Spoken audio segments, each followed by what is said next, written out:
કે એકવાર દેવતાઓનો રાજા ઇન્દ્ર એ હાથી ઉપર બેસી અને ફરવા માટે નીકળ્યા. ઇન્દ્ર જ્યારે આમ જઈ રહ્યા છે એટલે ઇન્દ્રને સામેથી દુર્વાસા મુનિએ આવતા દેખાણા છે. દુર્વાસા મુનિ મળ્યા અને એ દુર્વાસા મુનિએ ઇન્દ્રને ભગવાનની પ્રસાદીની માળા એ પહેરાવી છે. પણ ઇન્દ્રએ અભિમાનના આવેશમાં આવી અને દુર્વાસા મુનિએ જે માળા પહેરાવી છે એ માળા એ ઇન્દ્રએ હાથીની ઉપર ફેંકી દીધી છે. એટલે હાથીએ એ માળાને પોતાના પગ વડે કચડી નાખી છે. દુર્વાસા મુનિએ ઇન્દ્રને જે માળા આપી છે એ માળા ઠાકોરજીની હતી અને હાથીએ એને પગ નીચે જ્યારે કચડી નાખી એટલે દુર્વાસા મુનિએ ઇન્દ્રને એવો શ્રાપ દીધો છે કે તે અભિમાનના આવેશમાં આવી અને જે માળા આમ ફેંકી દીધી. તને ખબર છે કે માળા કોની છે? એ માળા એ ઠાકોરજીની પ્રસાદી હતી. પણ તારામાં અભિમાન છે એટલે મારો શ્રાપ છે કે જ્યાં તારી લક્ષ્મી છે ને હાલી જાય. આમ માણસના જીવનમાંથી જ્યારે લક્ષણ જાય ને ત્યારે લક્ષ્મી જાય છે. દુર્વાસા મુનિએ શ્રાપ દીધો અને અસુરોને આ શ્રાપની ખબર પડી ગઈ એટલે રાક્ષસોએ સ્વર્ગની ઉપર ચડાઈ કરી છે અને ઇન્દ્ર એની પાસે હારી ગયો.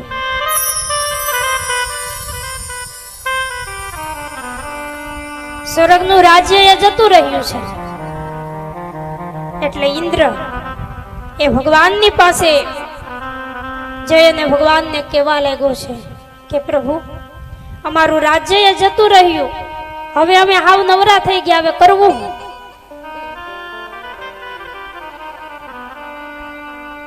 ઇન્દ્રએ ગુમાવેલી સંપત્તિ ઇન્દ્રને પાછી જોઈએ છે એટલે ભગવાને ઇન્દ્રને કહ્યું છે બતાવ.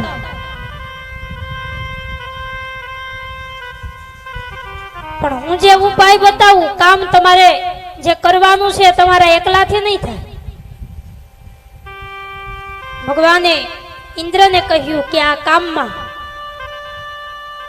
તમારે દેવતાઓએ દાનવોની મદદ લેવી પડશે, અસુરોની મદદ લેવી પડશે તો આ કામ થાય. ભગવાને ઇન્દ્રને કહેવા લાગ્યા છે કે મારી પાસે જે કામ છે કે તમે દેવતાઓ દાનવોની સાથે મળી અને સમુદ્રનું મંથન કરો, એમાંથી ખૂબ સંપત્તિ નીકળશે. એટલે આ સાંભળી અને ઇન્દ્રએ ભગવાનને કહેવા લાગ્યો છે કે પ્રભુ અમે દેવતાઓ દાનવોની સાથે મળીને કઈ રીતે આ કામ કરીએ? તમને તો ખબર છે કે દેવ ને દાનવ વચ્ચે બનતું નથી.